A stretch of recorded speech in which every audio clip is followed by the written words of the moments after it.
friends and मेरे YouTube family members, I am an advocate registered with Bar Council of Maharashtra and Goa and also registered with District Court Thane. Friends, आज हम बात करेंगे arrest पर. Arrest दो तरह का लॉ था अभी तक. एक तो था criminal procedure code. Criminal procedure code में 41 से 60 तक अरेस्ट के प्रोसीजर्स दिए हुए हैं, 41 से 60 तक. लेकिन भारतीय न्याय सुरक्षा संहिता BNSS जो नया कानून बना है और 24 से लागू है, उसमें सेक्शन 35 के अंदर ये दिया हुआ है, एलिबरेट किया हुआ है कि arrest without warrant. Arrest without warrant A police officer can do, लेकिन इसके लिए वो ऑफेंस क्रिमिनल ऑफेंस हो और रीजनेबल कंप्लेंट हो कि a serious offence has been committed by a person who is being arrested.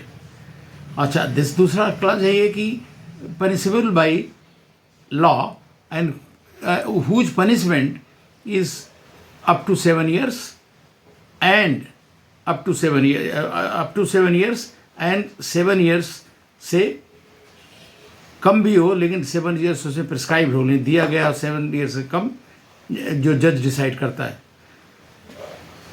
This arrest is basically, अगर हम ये अरेस्ट के बारे में बात करें तो इसलिए होता है कि प्रिवेंट फर्दर क्राइम. अगर वो हम समझते हैं कि ऑफेंडर जो है फर्दर क्राइम करेगा तो भाई उसको अरेस्ट करना बहुत ज़रूरी है. या proper to investigate properly criminal has to be kept in custody. Then third category could be to prevent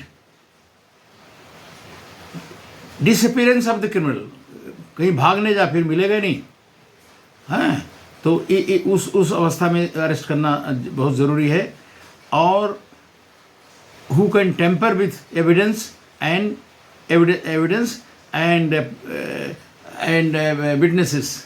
in that situation also ये arrest has to be complied with. और दूसरा है, अगर ऑफेंडर जो प्रोक्लेम्ड ऑफेंडर है, जो already कई offence कर चुका है, पनिशमेंट दे जा चुका है, फिर भी वो बाज नहीं आता, ऐसे ऑफेंडर को भी अरेस्ट करना जरूरी हो जाता है. नेक्स्ट पॉइंट ये है कि अरेस्ट भी अभी हम जानते हैं कि अरेस्ट पुलिस कर सकती है, पुलिस के अलावा कोई अरेस्ट कर नहीं सकता, लेकिन नहीं, ये गलत है. A private person also can arrest under section 37 of BNSS, under section 37, if the person commits non-congenital offense है, अगर है, और if he is proclaimed offender. अगर हम कोई आदमी देखा कि वो ऑफेंस कर रहा है और ऑफेंस करने के बाद में वो नॉन कंजेनिटल ऑफेंस कर रहा है, हैं, ये आदमी जो है बिल्कुल जो है प्रोक्लेम्ड ऑफेंडर है. उस अवस्था में प्राइवेट पर्सन अंडर सेक्शन 37 कर सकते हैं अरेस्ट, फिर उसके बाद में पुलिस को हैंड ओवर कर सकते हैं. जहाँ तक सवाल है, ये तो मैन का बताया. वुमेन का है, रूल ऐसा है कि वुमेन को, औरत को किसी भी हालत से सनसेट और सनराइज, मतलब सूरज डूबने के बाद और नेक्स्ट डे सूरज उगने से पहले अरेस्ट नहीं किया जा सकता है.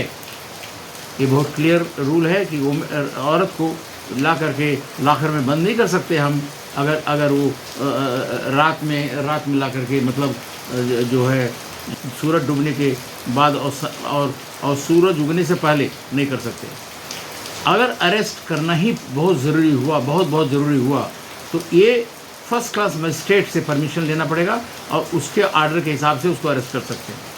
ये बड़ा इम्पोर्टेंट है. अगर ऐसे सिचुएशन में अगर वुमेन को टच करना पड़ा, तो टच करना पड़ा ऐसा अरेस्ट करने में और ले जाने में पुलिस स्टेशन, ये सब डिफ़िकल्टी हुई, तो उसके लिए कानून बहुत क्लियर है कि उसके अंदर वुमेन पुलिस ऑफिसर होना चाहिए.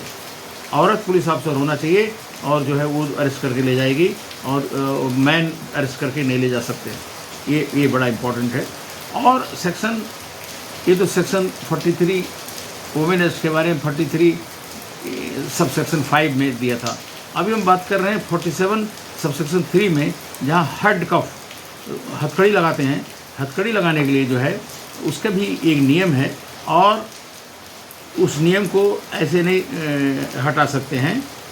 अगर उनको लगा कि ये अपराधी है और वो भाग जाएगा, तब उसको हथकड़ी लगाना बहुत ज़रूरी है। और दूसरा रीज़न है, अगर वो हैबिचुअल ऑफेंडर है, बार बार क्राइम करता है, उसको भी हैंडकफ मतलब हथकड़ी लगाना ज़रूरी है। तीसरा है, अगर आदमी जो आदमी दिख रहा है जिसको अरेस्ट कर रहे हैं और वो टेररिस्ट है, तो टेररिस्ट अगर है तो उसको भी हमें हथकड़ी लगाना बहुत ज़रूरी है।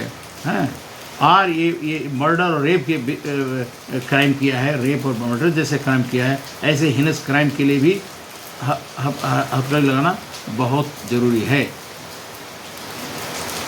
सेक्स ऑफेंसेस अगेंस्ट चिल्ड्रेन, वो भी जो है उसमें भी हथकड़ी लगाना, और वो भी सीरियस ऑफेंस माना जाता, लगाना बहुत ज़रूरी है।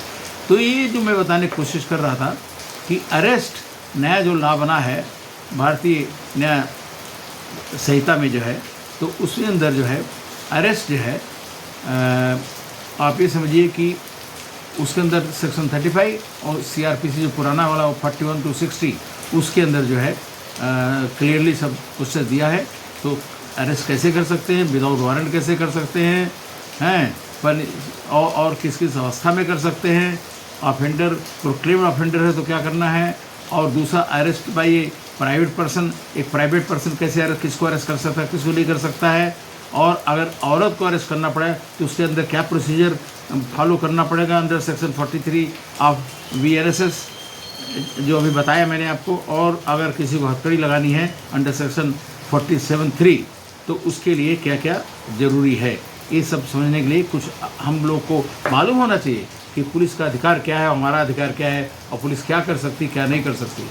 अगर पुलिस कोई आए घर में और औरत को अरेस्ट करने की कोशिश किया रात में, तो आप नहीं बोल सकते, नहीं बिल्कुल नहीं, आप अरेस्ट नहीं कर सकते। नहीं तो हम जा कर के मजिस्ट्रेट को बता देंगे और पब्लिश कर देंगे, और मीडिया बुला लेंगे कि आप अरेस्ट कर रहे हैं रात में। तो ये सब अगर जानकारी रहेगी तब इसको जो है आप बचाव कर सकते हैं। Thank you very much for watching.